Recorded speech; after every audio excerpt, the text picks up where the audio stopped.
Monika a sme tam. Dobre.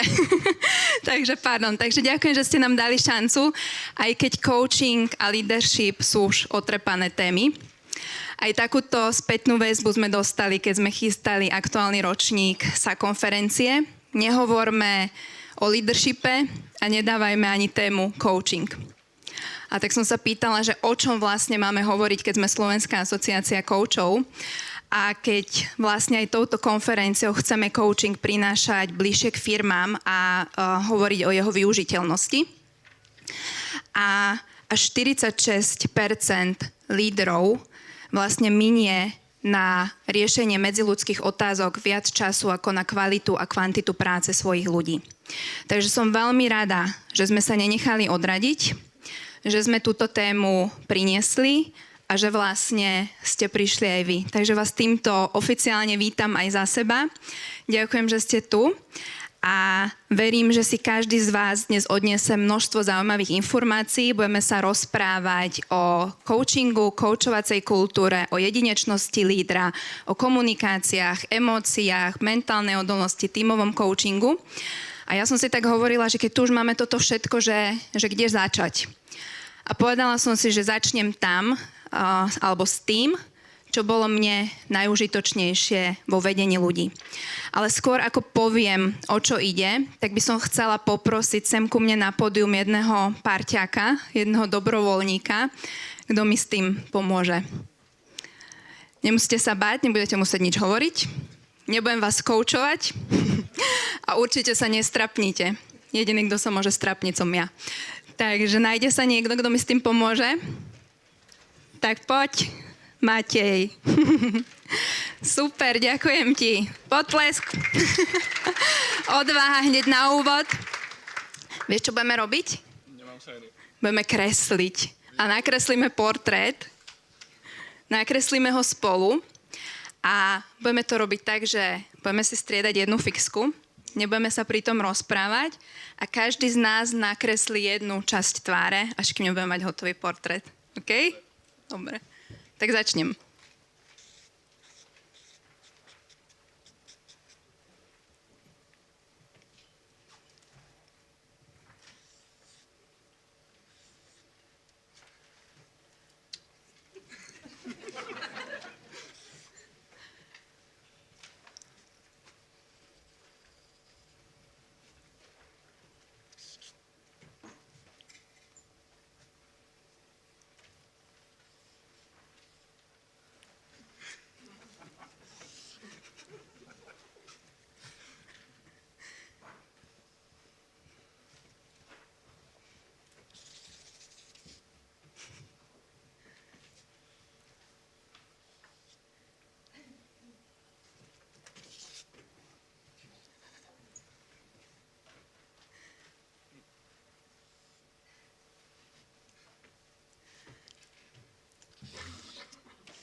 Super, ja si myslím, že to máme. Ďakujem pekne, veľký potlesk.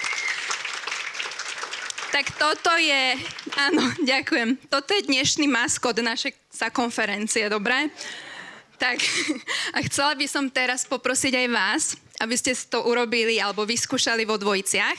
Máte brožúry v balíčkoch, kde máte v strede texty, kde sa dá písať, kresliť. Tak sa dajte do dvojic a skúste takto bez slov namalovať v dvojiciach jeden portrét.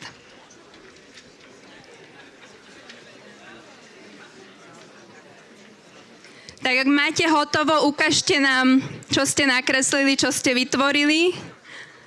Super. Takže máme tu samých maskotov dnešnej konferencie. Ďakujem. A toto je ukážka toho, čo môže vzniknúť, keď si na chvíľočku dovolíme povoliť a dovolíme aj ďalším ľuďom, aby sa zúčastnili na procese tvorby. Že my často ako lídri máme pocit, že my musíme byť tí, ktorí všetko vedia, ktorí vždy udávajú smer, ktorí vždy majú tú jasnú víziu a keď dovolíme ale tým ďalším ľuďom, aby sa na tom zúčastnili, tak môžu vzniknúť veci, ktoré by sme nikdy nevytvorili sami. A tomu sa hovorí partnerstvo. A partnerstvo je základom coachingu a koučovacieho prístupu a ja verím, že by malo byť aj základom leadershipu. Medzinárodná federácia koučov definuje coaching ako partnerstvo s ľuďmi, ktoré vedie k myšlienkovému a tvorivému procesu, ktorých má inšpirovať k maximalizácii osobného a profesijného potenciálu. A ja sa pýtam, či by to nemala byť aj definícia leadershipu. Partnerstvo s ľuďmi, ktorých vedie k maximalizácii osobného a profesijného potenciálu. Mňa vždy fascinovalo, čo všetko môže vzniknúť, keď sa spoja správni ľudia, správne okolnosti a správny prístup. A príkladom toho je aj dnešná konferencia. Na začiatku to bola nápad a myšlienka jednej ženy, Vierky Tataj, ktorú tu dnes aj budete vidieť. A neskôr sa k nej pridali ďalší nadšenci ako Tomi Gebe, Svaťa Havadiová, Daška Polievková, ja a všetci kouči, ktorých tu dnes uvidíte, či už v koučovacej zóne, alebo na pódiu, alebo ako lektorov. Samozrejme aj všetci kouči, ktorí nám to schválili na valnom zhromaždení a naši ďalší partneri, ktorí nás podporili finančne, alebo tým, že o nás dávali vedieť o tejto konferencii. A toto je partnerstvo. To je prístup, ktorý vlastne spája ľudí, z ktorého k sebe pristupujeme z rovnosti, dokážeme tvoriť, dokážeme sa challengeovať, aj si priamo dať nejakú spätnú väzbu a vyjadriť svoj názor. A možno si poviete, to je pekné, tu je vás banda nadšencov, takže to ide samé, ale že v tých firmách to nie vždy tak funguje. Poviem vám svoj príbeh partnerstva vo firme. Pamätám si na svoj úplne prvý rozhovor s tedajšou šéfkou, kedy sme sa bavili o potenciálnej možnosti viesť tým a povedala som, že potrebovala by som k sebe do týmu nejakého parťaka. Ona sa vtedy tak na mňa pozrela a hovorí, akého parťaka, ty budeš nadriadená. A ja som vtedy tak trošku ma zmrazilo, aj teraz ma mrazí, že sme mali úplne iný pohľad na vec. To ale nevadilo. A už prvý človek, ktorý prišiel ku mne do týmu, bol vlastne môjim parťakom. Dokonca sme sa s kolegyňou dohodli, že ja budem viesť vtedy náš mikrotím. Šéfka nás chcela tak trošku challengeovať a vybrať si medzi nami a my sme sa dohodli. Takže to je taká úsmevná spomienka a odvtedy prichádzali do týmu ďalší ľudia, rôznych osobností, rôznych skúseností, rôzneho veku, rôzneho pohlavia. A tá pôsobnosť sa rozširovala, až som mala nakoniec na starosti v spoločnosti priameho predaja, ktorá mala vtedy v Čechách a na Slovensku približne 25 000 predajcov, ich motiváciu, neskôr vzdelávanie až coaching, čiže som zastrešovala kľúčovú oblasť ich rozvoja a vzdelávania.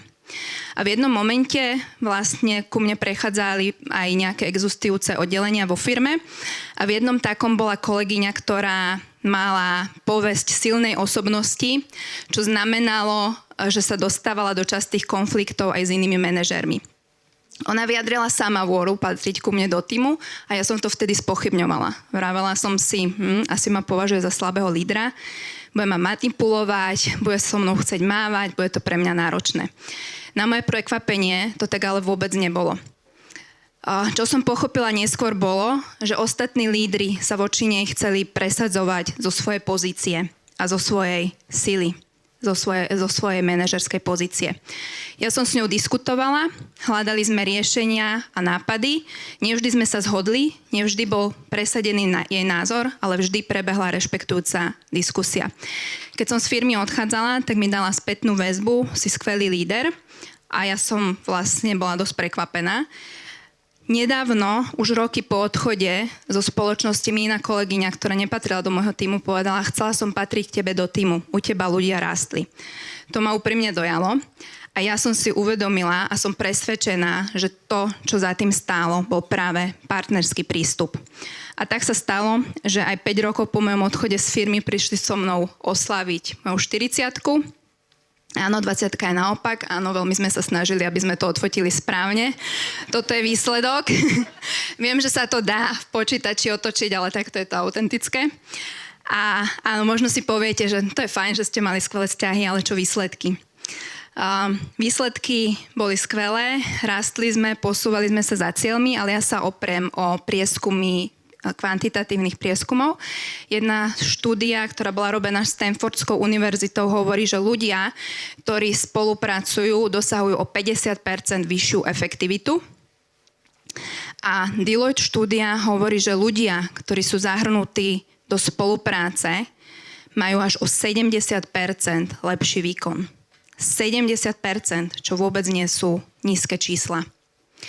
Takže ako na to? Ako vytvárať partnerský prístup? Ja mám takých 5 odporúčaní, o ktoré sa opieram a ktoré podľa mňa stoja za partnerským prístupom. Prvé je, zabudnite na hierarchiu nadriadenosti a podriadenosti. Áno, sú situácie, kedy musí niekto rozhodnúť, kedy musí niekto ukázať smer, kedy niekto musí riešiť konflikt, ale ďaleko viac situácií, kedy sa oplatí byť partnerom svojim ľuďom a spolupracovať. V jednom mojom prvých tímových coachingov som dostala zadanie od lídra, že potrebuje zlepšiť komunikáciu v tíme. Sám pomenoval množstvo problémov, ktoré v tej komunikácii vníma, ale nakoniec sa tohto tímového stretnutia nezúčastnil. Zrušil to v ten deň ráno. Zabudol na to, že na tých problémoch, ktoré v tom tíme boli, sa sám podielal a že by teda mal sa podieľať aj na hľadanie riešení. Ľudia podporia to, čo sami pomáhajú vytvárať a o tom som na 1000% presvedčená. A 60% ľudí má pocit, že by potrebovali dostávať väčší priestor na spätnú väzbu smerom k zamestnávateľovi a 39% ľudí má pocit, že zamestnávateľia nepočúvajú ich nápady. Keď som pracovala v spoločnosti a mala som na starosti teda motiváciu predajcov a aj vzdelávanie, vždy keď sa nastavovali ciele na nový rok, tak sme potrebovali vymýšľať nové motivačné programy, nové kampane, komunikáciu a to, akým spôsobom vlastne budeme udržiavať ten oheň nadšenia v nich. A zo začiatku som tie nápady prinášala ja, až som sa dostala do štádia, že mi došli. Ja som začala byť unavená a vo finále aj frustrovaná z toho, že som mala pocit, že už neviem nič poriadne vymysleť. A tak som do toho začala zapájať tím. Čiže vždy v tomto období sme si dali tímové stretnutie, ktoré bolo aj niekoľko hodín a vymýšľali sme, ako bude vyzerať tie aktivity na ďalší rok, čo všetko prinesieme a akým spôsobom k tomu pristúpime. Neskôr sa mne osobne uľavilo, pretože to nebolo celé len na mne, ale ľudia začali chápať, že sami sa podieľajú na výsledkoch firmy a že na ich nápadoch a názore záleží. A keď prišlo na realizačnú fázu, tak nebolo potrebné nikoho presviečať. Každý vedel, čo má robiť, čo je jeho úloha a ešte to robil aj značením, pretože to boli aj jeho nápady. Ďalšia vec s tým súvisí, dajme ľuďom zodpovednosť. Keď neustále za nich dorábame veci, lebo máme pocit, že my to urobíme lepšie, keď hasíme ich problémy a keď nevyvodzujeme dôsledky, tak si tú zodpovednosť nikdy nevezmú. Minulý rok som pracovala na rozvoji lídrov v jednej spoločnosti, kde sa výrazne ukázala téma zodpovednosti. Paradoxom bolo, že to bola jedna z ich kľúčových hodnôt. A rada by som povedala, že to dobre dopadlo a že som im nejak zázračne pomohla. Spoluprácu sme ukončili, pretože som nevnímala u nich smerovanie na riešenia. A vlastne som si uvedomila, že pokým nebudú chcieť oni, tak ja im nepomôžem. V koučovaní sa totiž držíme toho, že pracujeme s tými, ktorí chcú. Ak ľudia nechcú, tak im nepomôže ani najlepší coach, ani najlepší líder. A zároveň v koučovaní ľuďom prenechávame zodpovednosť za výsledky, za riešenia a my im držíme rámec, v ktorom sa to môže diať. To isté by mal robiť líder. To znamená držať svojim ľuďom rámec, v ktorom môžu byť zodpovední za výsledky, ktoré prinášajú a zároveň rámec, v ktorom môžu byť vyvodzované aj dôsledky, ak tie výsledky neprinášajú.